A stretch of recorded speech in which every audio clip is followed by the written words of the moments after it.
सर्वच post office बॉम्बने उडवणार असल्याचा एक निनावी ईमेल नागपूर पोस्ट ऑफिस कार्यालयात आला. हा ईमेल कार्यालयात प्राप्त होताच त्याच्या प्रत्येक जिल्हा पोस्ट ऑफिस कार्यालयामध्ये सूचित करण्यात आली. मेलमध्ये दिलेल्या माहितीप्रमाणे आज ठीक 12:10 राज्यातील प्रत्येक पोस्ट ऑफिस कार्यालयावर बॉम्बस्फोट घडवून आणणार व विषारी वायूद्वारा मोठा हल्ला करणार असल्याचे संदेश होता. क्षणाचाही विलंब न करता पोस्ट ऑफिस अधिकाऱ्यांनी शहर पोलिसात पाचारण केले. माहिती मिळता क्षणी हिंगोली पोलीस ठाण्याचे पोलीस निरीक्षक संदीप मोदे, सहाय्यक पोलीस निरीक्षक परगेवार तसेच ATS पथक, बॉम्ब शोध पथक, श्वान पथक हिंगोली पोलीस ठाणे हिंगोली पोस्ट ऑफिसमध्ये दाखल झाले. जरी आढळला नसला तरी पोलीस प्रशासन मात्र सतर्क असल्याचे शहर पोलिसांनी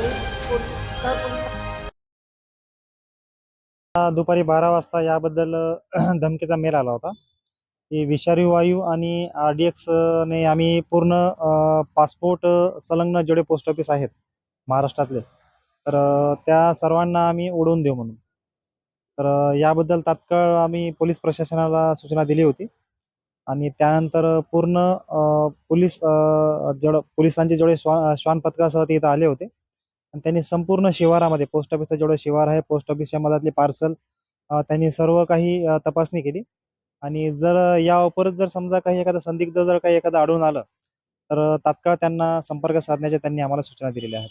तर हा जो ईमेल आला होता हा कुठल्या काही असं सांगू शकता कुठून आला, म्हणजे कुठल्या नावाने की निनावी आला होता? नाही, आम्हाला आमच्या वरिष्ठ कार्यालयाकडून आला होता आणि त्यांना हा मेल त्यांच्या नागपूरहून आला होता. मेलमध्ये संबंधित माहिती काय ते थोडक्यात सांगाल? मेलमध्ये एवढीच माहिती आहे की महाराष्ट्रामधले जेवढे पण पासपोर्टचे कार्यालय आहेत जे पोस्ट ऑफिसमध्ये संलग्न आहेत तर ते सर्व कार्यालय आम्ही आजच्या तारखेला दुपारी आम्ही ते